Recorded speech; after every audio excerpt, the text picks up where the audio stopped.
What is Web3? There's a lot of buzz surrounding Web3, but really, what is it? Honestly, it took me a while to wrap my head around it because people make it seem like it's so complicated. But at the heart of it, not really. Web3 is not a platform or a type of technology or something you're going to find in the metaverse. It's actually more like an era or a categorization. But before we dive deeper into this, know that all this categorization is still pretty vague because there isn't some official body out there saying, hey, this is Web3. The way people can say, hey, it's 2022.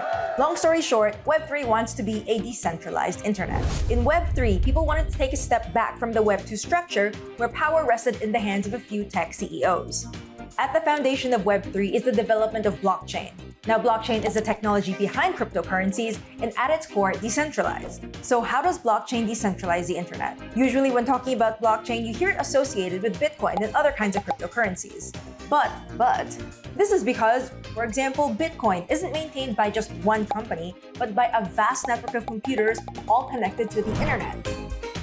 Now that we know how Web3 can exist, the question is, why are venture capitalists throwing billions of dollars into Web3? A chunk of that money is going into the development of dApps or dApps. Still debated on how that's said. dApps. dApps or decentralized apps are one of the reasons why you're seeing so much optimism around Web3. Here's my colleague Zheping Huang with more on dApps. Thanks, Nicole. So dApps run on top of blockchains like Ethereum or Solana instead of servers run by big companies like Facebook. That means no one can actually shut them down.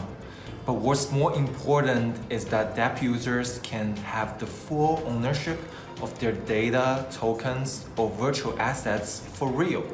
Some of the most popular applications are in finance and gaming. For example, this app called PancakeSwap allows you to trade one coin for another without any middleman matching orders. And there's a hit game called Axie Infinity. It's just like Pokemon, but you can sell your virtual pets for money. At the same time, Web3 also has its skeptics. Elon Musk said it seemed like a marketing buzzword back in December. Cryptographer and Signal app founder Moxie Marlinspike also discussed the issue of servers in a post discussing Web3. Unless people start running their own servers, and very few people and even organizations do this, it's not really decentralized. Accountability could also be a big issue with Web3. Regulators are raising concerns with some issues regarding decentralized finance or DeFi apps that let people lend, borrow, and trade coins with each other.